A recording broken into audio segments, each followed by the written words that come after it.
Andiyan na si Donald Trump, be.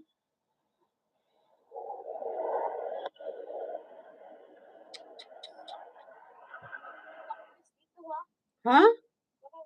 We could do so much better, and we could have such an easier pathway for these federal law enforcement officers if the local leadership wasn't egging this on. And I think that's the great tragedy. What I see here today is the great tragedy when a mayor and a governor encourages their citizens to harass and endanger the lives of our police officers and our law enforcement officers. It's heartbreaking to see, and thank God we've got great people who are willing to persevere despite it.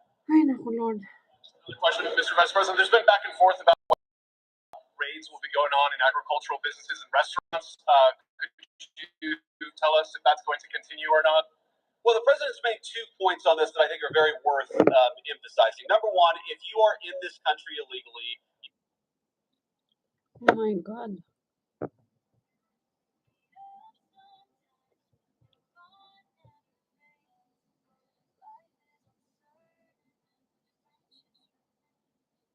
you were at threat of deportation, because that's what it means to enforce the country's laws. If you've come here illegally, the policy of the Trump administration is that you shouldn't be here. You should go back and then come through proper channels if you so desire. But the president has also said that he wants to focus our critical and short supply law enforcement resources on going after the really bad guys, on the violent criminals, on the rapists, on the drug cartel members. We've still got a lot of those people in our country, and that's where the president wants to focus law enforcement resources, and that's what he'll continue to do. Democrat lawmakers who keep getting handcuffed. The New York Times just did a story. They keep getting handcuffed, suggesting that the Trump administration is cracking down on Democrats. Can you comment on that? Well, I was hoping Jose Padilla would be here to ask a question, but unfortunately, I guess he decided not to show up because there wasn't the theater. And that's all it is. You know, I think everybody realizes that's what this is. It's pure political theater. These guys show up. They want to be captured on camera doing something.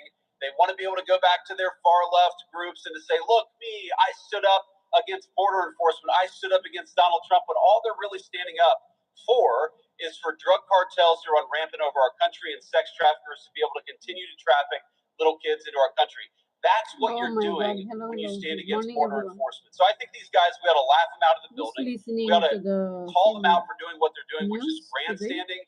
And if they want to work seriously on border enforcement and on keeping their communities safe, the Trump administration's door is wide open. But they're not doing that.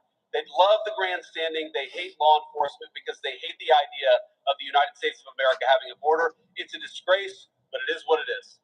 We'll do one more question. Sure. Just another thing. Do you think that the administration has been too aggressive with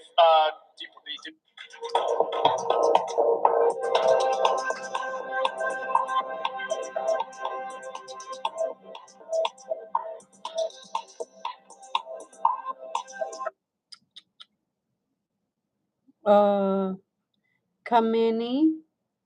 Be, yung leader ng Iran, si Khamenei? Alma.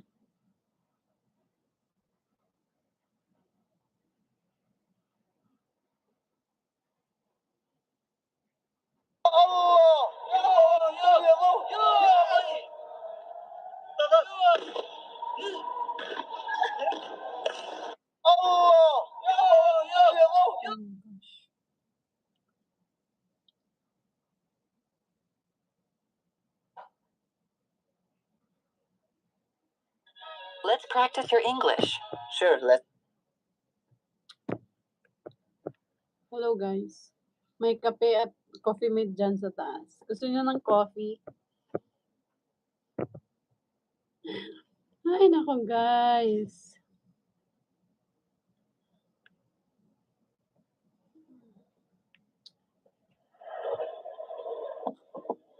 Kain na po. Alma, may laban!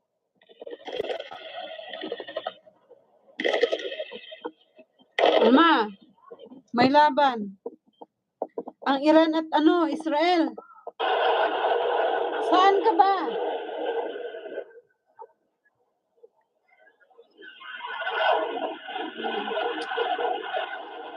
Hindi ko na ako makakain sa laban ngayon. Ano ba yan?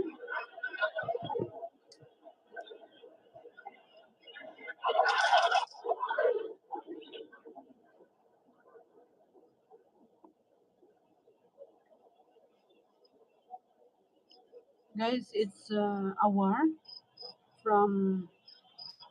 between Iran and Israel.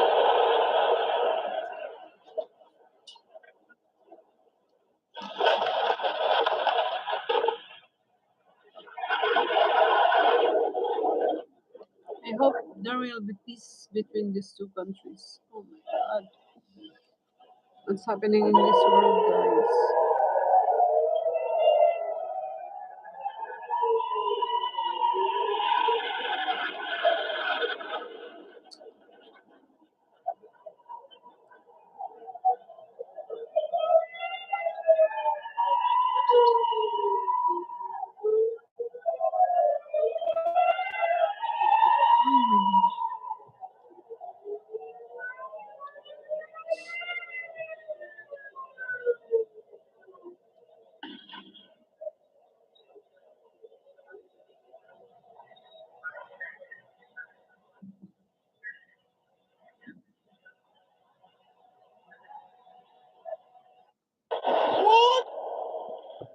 Israel's northern port city of Haifa, again the target of Iranian missiles. This is the 29-story sail tower, a district government center. Haifa has been the target of a series of Iranian missile attacks. The city's mayor said 2 sensitive sites were hit on Friday. It's an hour The wave ago, of ballistic missiles set off sirens across Israel in what appears to have been an attempt to strike a broad range of targets. Not that they're getting through. Missile defense is point defense. I think that the target set has changed, so they're getting around the systems as the Iranian volume of missiles fired has declined from like 40 missiles per salvo down to less than 10 per salvo. They have expanded the targeting area in order to avoid intercepts. So they're probably not having as much military effect, but they're obviously having a broader political effect. Earlier, a technology park in the south was hit. Among a range of international companies, it's also home to the Israeli military's C4I branch, an elite unit that provides technology for Israeli soldiers in combat.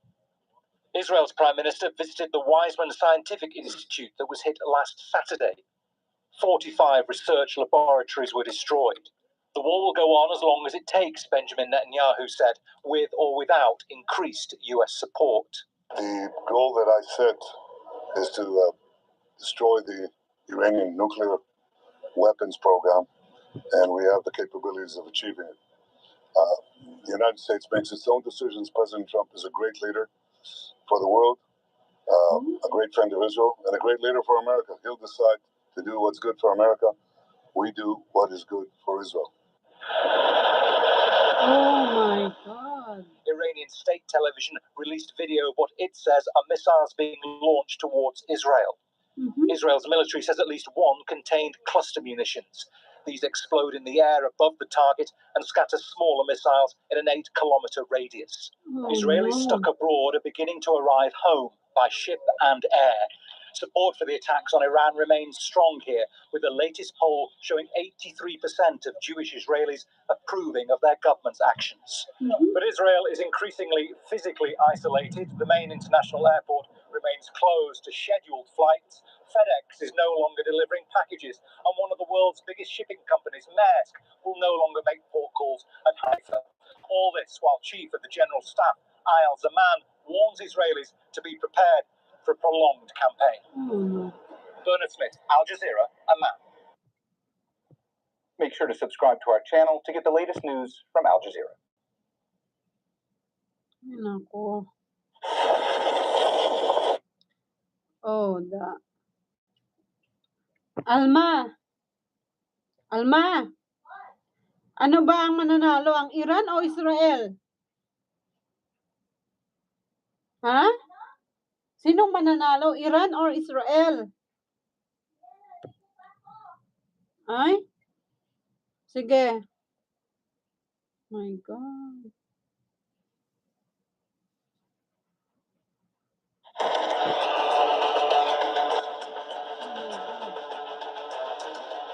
We don't know what will happen to the world. Only God knows.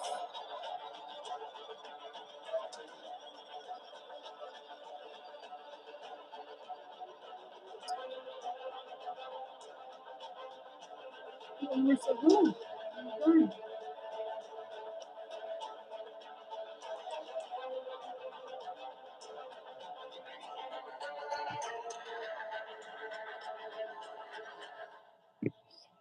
Iran is intensifying its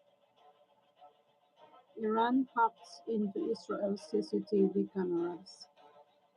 Netanyahu in danger after threatening. Why?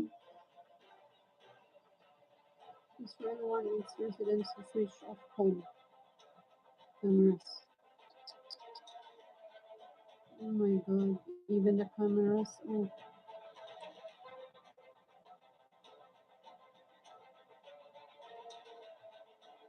What's happening now?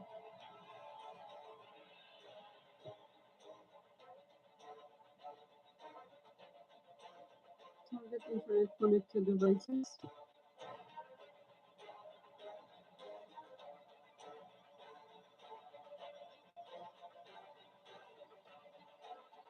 Oh, may underground pala ang Iran. Oh my God. Iran launches most powerful missile attack on Israel. Oh, the big building.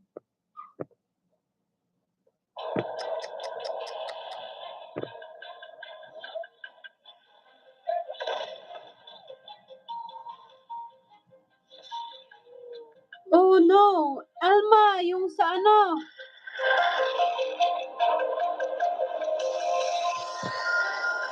See what really happened when the missiles hit the heart of Israel. Yung Israel na-attack ng Iran.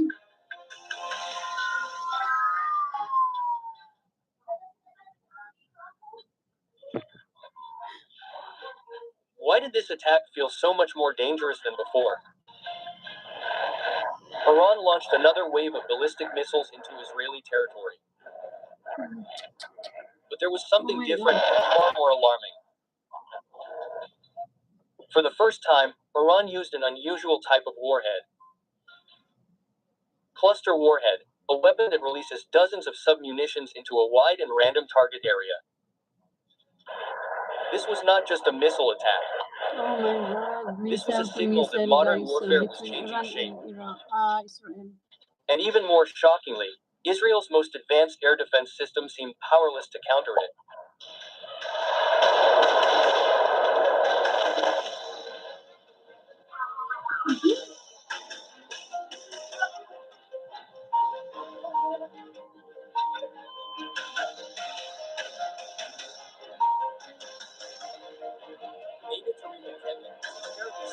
What about the How kids Israel's and air defense system works over the the past families decade. and the old man?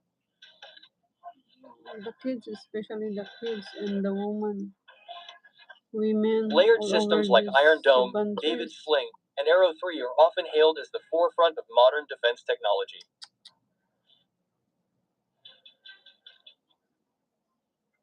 But like many man-made systems, they have fundamental weaknesses, and Iran has identified them.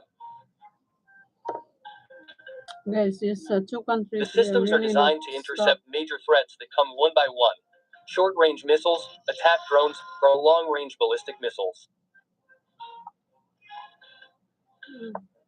But what they were not prepared for was a scenario where a single missile carried dozens of small submunitions, spread out simultaneously, and targeted civilian areas from multiple directions at random.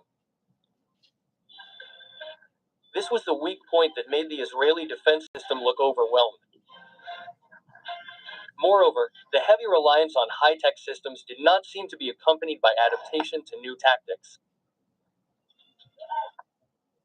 Oh, the Iran is the Israel has long invested heavily in technical solutions, but this time it was faced with an unconventional threat that existing solutions could not fully address.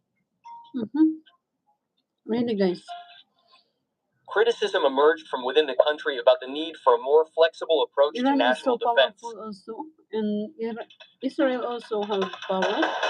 They're two powerful countries, so what will happen for being powerful? The women and the children, the In an attack old they man, called old Operation women, True or Promise their 3, parents. Iran What will launched more than happen to 150 them? ballistic missiles at various parts of Israel in 2 coordinated waves. I'm just concerned to the kids, The main targets were not only military the facilities, children, but also guys. logistics centers, civilian infrastructure, and densely populated areas such as Beersheba, Ashkelon, and the outskirts of Tel Aviv. God will help me. Of great concern was the use of cluster warhead missiles that released dozens of submunitions as they approached their targets. One of the locations significantly affected was the Soroka Medical Center in Beersheba, the largest hospital in southern Israel. Several submunitions reportedly hit parking areas and medical support facilities. The Israeli government stated that there were no casualties in this attack. However, various citizen video footage, local medical reports, and international media documentation indicate that there were serious injuries. Oh, Even some deaths that were not immediately officially revealed. This raises concerns about the accuracy of the information conveyed to the public. Within hours of the attack, the official statements of the Israeli government and military changed. Starting from saying there was no significant damage to finally admitting that there was minor damage to civilian facilities. Photos and reports on the ground show a greater impact than what was conveyed. This raises criticism of the transparency of information.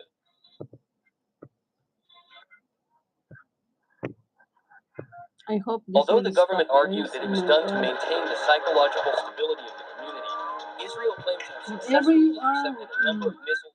in these two places, oh, you don't know if you are safe or what. Because these two countries they are so powerful, and Iran is also powerful, and Israel also powerful.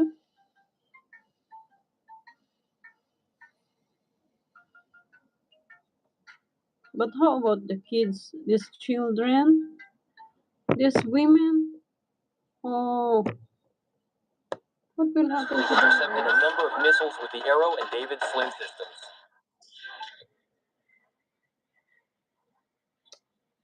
I'm just concerned, guys. So the However, kids. its effectiveness is limited when facing cluster submunitions that are large in number and fall at various points. Some analysts say that Israel's air defense is designed to intercept strategic threats, not saturation attacks consisting of many small components. These submunitions spread too widely and too quickly to be handled effectively by radar systems and interceptor missiles. Oh my God. In this situation, it does not mean that Israel's defense system has failed, but rather reflects that the challenges on the modern battlefield are constantly changing. Unusual threats require a more adaptive approach and system adjustments.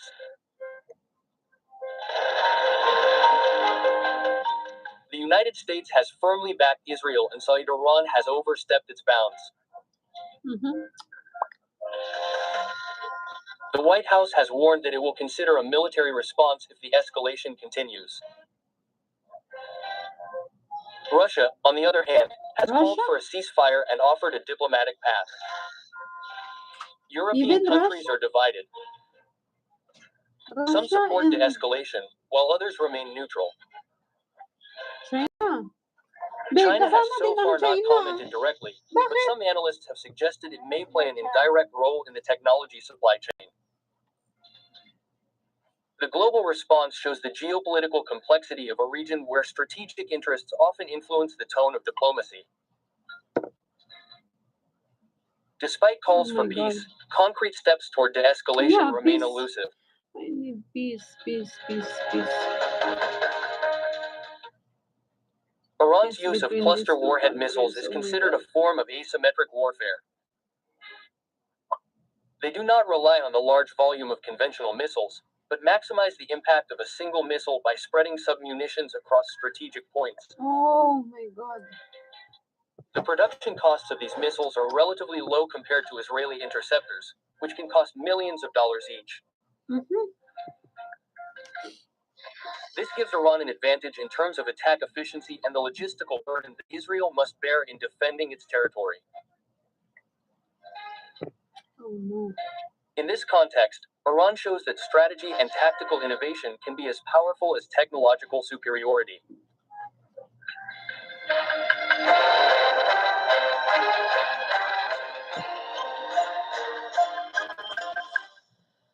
What happened to the kids there? This attack shows that modern air defense systems still have limitations. The cluster warheads used by Iran show how new threats can emerge from gaps that have previously been considered uncritical. On the other hand, the global reaction shows that this situation does not only concern two countries, but also has an impact on regional stability and the world's geopolitical balance. Will this lead to a larger conflict, or will it become a moment of reflection to evaluate the direction of military and diplomatic policies in the region? Oh my God. All of that still depends on the response of each party in the next few days. In a conflict like this, the accuracy of information, defense readiness, and the ability to read the dynamics of the battlefield will be the determining factors in whether a country can survive or lose its strategic advantage. Thank you guys for watching. We're listening to the news, guys. Not good between these two countries. This video is presented for educational and informational purposes based on facts and balanced analysis. Children. We do not promote violence, hatred, or hate speech against any group. This content respects YouTube's policies on hate speech, violent content, and provocation, and misleading information. YouTube policy references and laws related to YouTube's community guidelines, the Indonesian Electronic Information and Transactions Law, and the International Convention on Human Rights.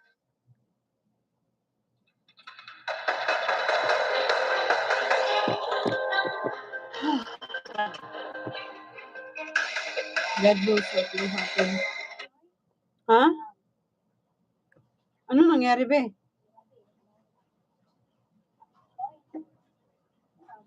Hindi na maaayos, be. Kailangan ng peace,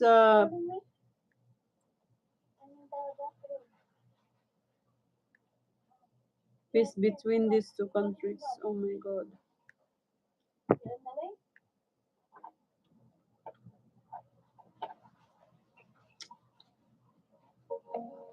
Anong miracle na naman dito? A doctor reported to a local news channel that just yesterday they evacuated all the patients from the old surgical building, which is the one that had the direct hit.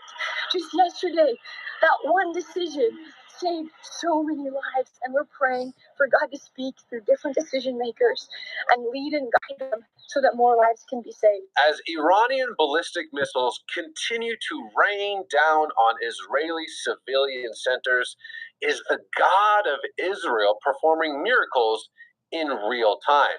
Well, Kayla Sprague, correspondent for All Israel News and Firm, joins us now from Jerusalem. So, Kayla, what is the God of Israel up to right now? Thank you so much, Raj. I think this week's been overwhelming, obviously, in a lot of ways, and people around the world are seeing the footage of the destruction, and it's very real. It's very tangible. But also, what is very real and very tangible is the miracles that we're seeing, both from the Iron Dome and bigger picture, just the infrastructure that Israel has set up in their safe rooms available. But even more than that, we're hearing stories. I mean, this week it brings me to tears. But just yesterday, you saw the strike hit the hospital down south, and the day before, a doctor told Can News, a day before, they had just evacuated that old surgical building arm. And actually, some of the nurses admitted that they were like, are they being too extreme? Like, this seems a little bit extra. And then when that direct hit that arm, and there was nobody, I think one person got lightly injured, but there were no patients in that building anymore just from yesterday. I heard that and I was like, this could be such a different story of patients' lives being taken in their most vulnerable state, but instead just one decision maker, just one person. And that's what I believe. I believe that God speaks, even people that don't know him, maybe even people that don't know him as Messiah yet. There's this reality that God's still speaking. He's still moving. So the hospital really brought me to tears. Earlier this week, I was in Bat Yam. It was the most intense strike at the time on Sunday, and now it's since been hit again 2 days ago, and an apartment building where I don't remember the final count after bodies were found, but at the time when I was there had been 9 people that had died. We're there, we're filming an update for All Israel News, and while we're interviewing a son coming back to get his mom's belongings, there's a siren that goes off. And so we go down into the bomb shelter under a destroyed building, which my best friend was there with me who drove us. I have my videographer there. I'm feeling a little bit guilty and responsible that we're well, you don't think, is lightning going to strike twice? Like, okay, we're going to the site, but surely there won't be another strike here. So we go down to the shelter, which definitely feels like, I mean, you'll see in the footage, it feels like a Cold War era bunker. And we're sitting down there, and then we meet the mom of the son we were just interviewing, Nellie. And so Nellie starts sharing her story in Russian. My videographer speaks Russian and is able to translate for us. And she literally said the night before, she started feeling uneasy, and a voice from heaven said, you need to leave now. You need to get out of here. Я быстренько собралась, звоню подружке и говорю, мне очень тревожно, я не могу тут находиться, мне надо уйти. Она мне говорит, бегом, бегом, бегом. Я собрала вот этот рюкзак, часы, трусы, и я побежала, короче, бегом, бегом, бегом, взяла машину, и я до следующего года заехала, наверное, минут за 10-8. Я неслась по трассе, и это меня спасло. А сегодня звонит моя знакомая, она верующая. И я когда ей рассказала эту историю, что я выжила, что я дома не была, и тут все вообще страшно, все, она сказала, что меня Бог в макушку поцеловал. And so she's just sharing about it, and she told her religious Jewish friend about it, and she was like, you know, God's protecting you. And even though she's not religious, just a moment of like her hearing, in my opinion, the voice of God and getting out of harm's way. And we're just sitting there waiting out a siren, like talking to someone whose life at least like could have been saved, as well as just getting her out of harm's way of injury.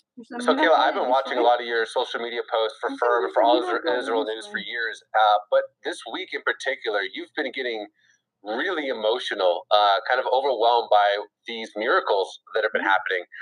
What is it like for you when you see what seems like the hand of God acting right now in the Jewish state? I mean, I get emotional on every average day because I'm an Enneagram 4. So anyone out there that knows the Enneagram, like I'll feel every emotion before 8 a.m. and I didn't realize other people didn't. But specifically this week, we're all exhausted. We've been not getting as much sleep.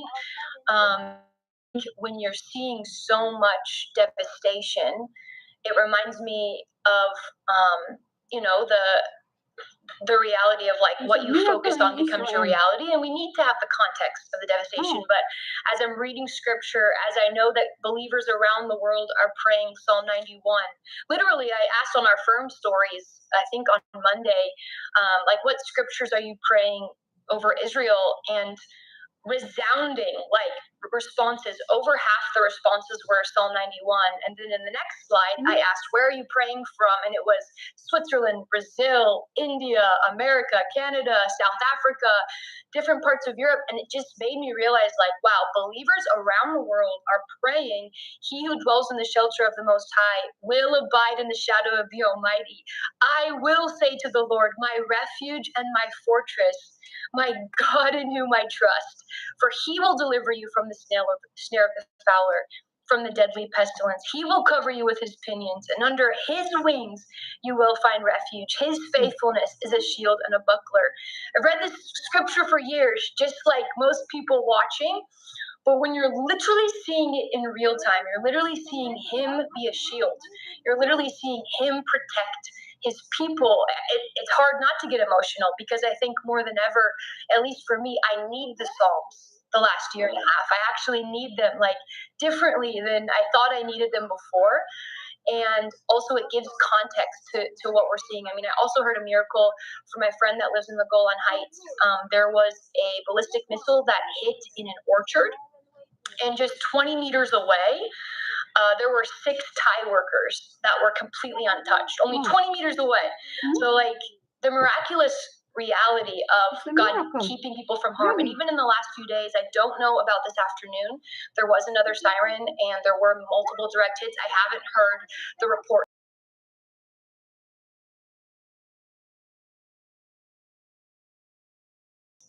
Even though there had been many more, obviously, injuries, many more direct hits. And so to me, that's quite miraculous when you think about really what we're dealing with. And I know God's hand is on it. Well, Kayla, it is Shabbat, and you're in. But lastly, how can my friend who's watching this? Good. Really? May miracle pala nangyayari, be.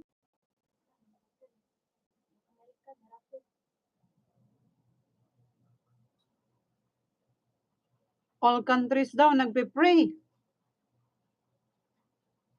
Dapat i-stop nila yung war kung ganon para wala nang problema.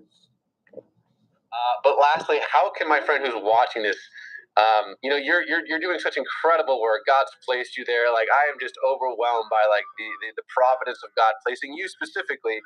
I know you in periphery, but I know how full of integrity you are and how much you love God's scriptures and His presence.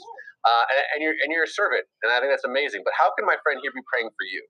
I think how you can be praying for us is really, I mean, we told a story about Nellie hearing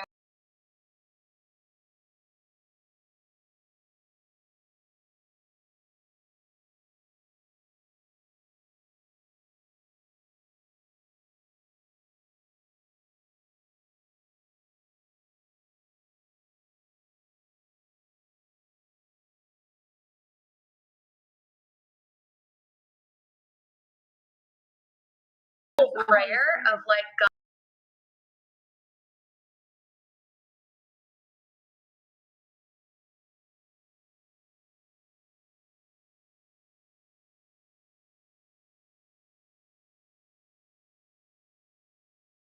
God, that we'd really be only in step with what He's doing.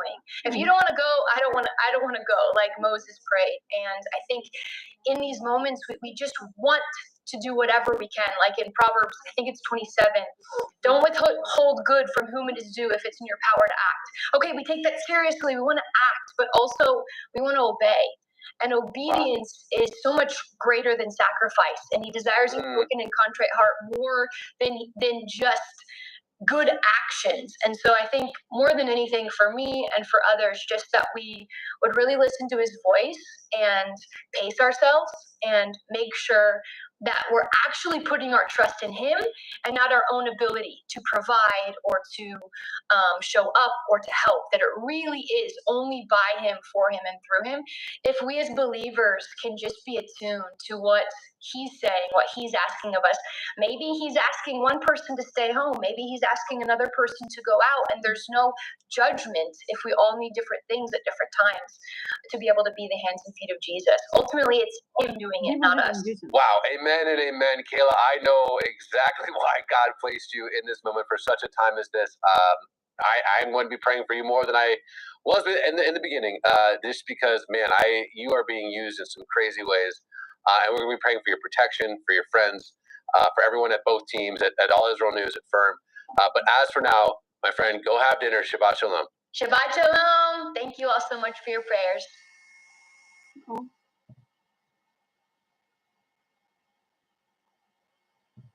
How they ask for protection?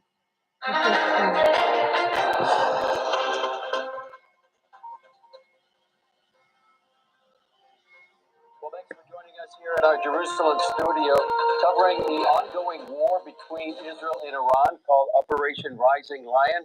And we're going to have an update today as well and talk more about what's been the latest developments. We're also going to be talking later, and here in our studio, Jeff Balaban from the ACLJ, and we're going to be talking about quite a significant time in the Bible. Just give us a quick preview. Well, today in the Hebrew calendar is Sivan 23, the month of Sivan, day 23, which has significance in the Bible in the story of Esther directly, but also someplace else that people aren't talking about, which we'll talk about today. Sounds good. Okay. So here's our latest update today of what the latest is happening. Missile attacks down south and in Tel Aviv. Take a look. Oh my God. The Soroka Hospital in Beersheba took a direct hit. One of the doctors there stated, "Just yesterday, we evacuated the old surgical building that took a direct hit today. It's a great miracle." Mm-hmm. Whether you need it or not, I highly recommend that you bring this vacuum cleaner back with you. This vacuum cleaner is cordless and portable. Surgical building that took a direct hit today. It's a great miracle. As Israeli Defense Minister Israel Katz put it, these are the most severe kinds of war crimes, and Khamenei will be held accountable for his crimes. Katz described Israel's new goal, destabilize the Ayatollah regime. Meanwhile, in Washington, President Trump has approved the Iran attack plans, but is holding off on giving the orders, according to the Wall Street Journal.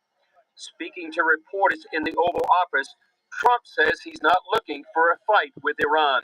But if it's a situation between fighting and them having a nuclear weapon, you have to do what you have to do.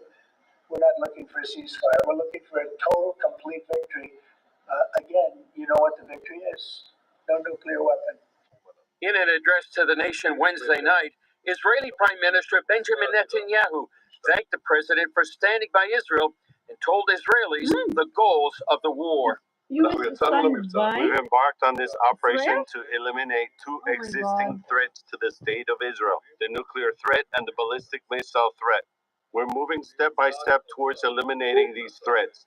We control the skies over Tehran. We're striking the Ayatollah's regime with tremendous force.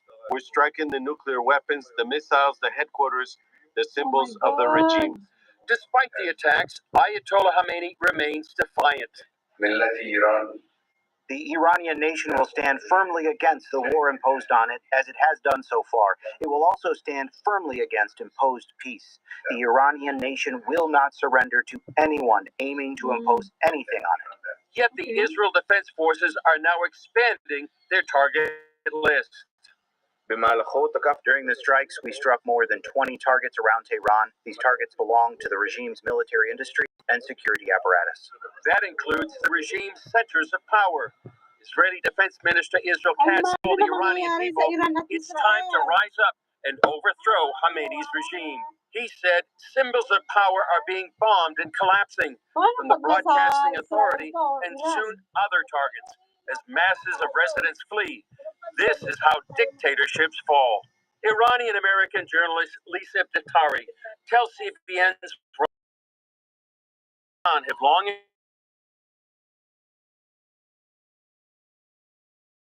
not just since October 7th. This is not just since Friday.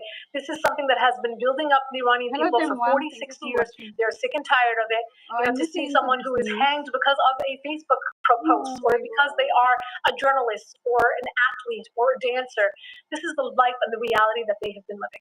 Earlier this week, Netanyahu told Israeli Channel 14, history is being made. We're at a historic turning point, and everyone is slowly turning to realize after victory over Iran, a new Middle East will emerge. US. Well, I think many people feel the same way that we are living in historic times, not only historic, but maybe biblical times. Just a few questions about today. There's many people asking why are Israeli leaders so upset about today's missile strikes on a hospital there in Beersheba. And what we know is Khamenei is giving instructions to fire into the Israeli home front. As I said, the hospital there in Beersheba, also in Tel Aviv. Just a few days ago, we were in Bat Yam.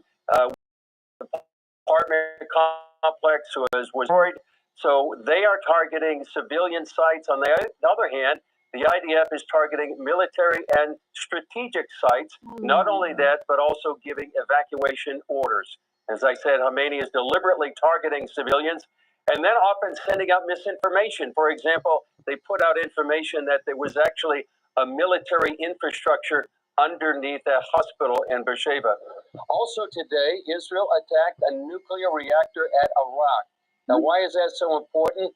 What this does is eliminate a second pathway that Iran could use to produce weapons-grade plutonium. It's an alternative to highly enriched uranium in building nuclear weapons. In the Iraq heavy water reactor, it was originally designed to use natural uranium fuel and produce plutonium as a byproduct, a key material for nuclear weapons.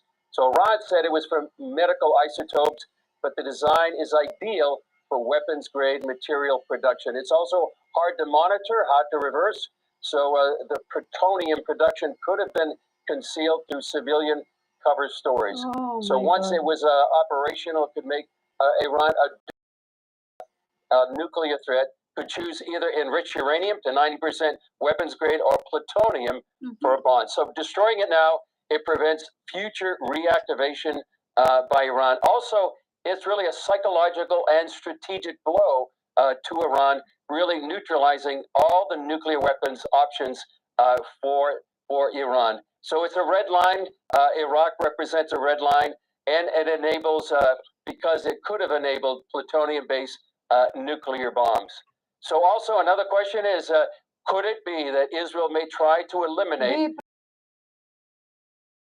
and it certainly feels that way. This is also what Israeli Defense Minister Israel Katz said today. Just as they knew where Nasrallah was hiding, they know where Khamenei is hiding. And he said that Ali Khamenei is a modern Hitler. He cannot be allowed to exist. So preventing his existence is part of the operational goals, it seems, right now. And Khamenei is giving those instructions to fire, as I said earlier, to the Israeli home front. And it can be assumed, based on the incredible level of intelligence that Israel has been able to penetrate Iranian military and societal places, that they know exactly where he's hiding, just as they knew where Hassan Nasrallah, the head of Hezbollah, was hiding several months ago. And finally, what do Iranians feel about the Islamic regime? Many feel like the Ayatollahs have no feeling of pride for Iran itself. Iran to them and the Ayatollahs was just a platform to export their Shiite Islam, their Islamic revolution to the world. Somebody asked, have you ever seen a country that has been going through 46 years of Islam? Mullahs, one of them wrote, he said, they really decimated my birth country.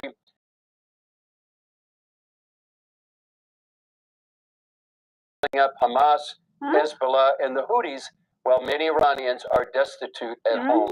So that's just some of the points to be made this day, 6 days after the Operation Rising Lion beginning. Today is also the 23rd of Sivan. It's a very special biblical date in the Hebrew calendar and also in the book of Esther. And that's why Jeff Balaban to join us. And Jeff, a lot of people are talking about it. I mean, I've had several people talk to me on my emails and say, did you know about this? Well, tell us first, what is the 23rd of Sivan and why so important? Well, I will, but I'm going to start actually with Okay, guys, that's it for today. I just listen how many minutes for this news, daily news I'm listening. So I feel sad about it. We don't know what will happen. Only God knows. Yeah. Okay. Thank you guys for watching. Bye.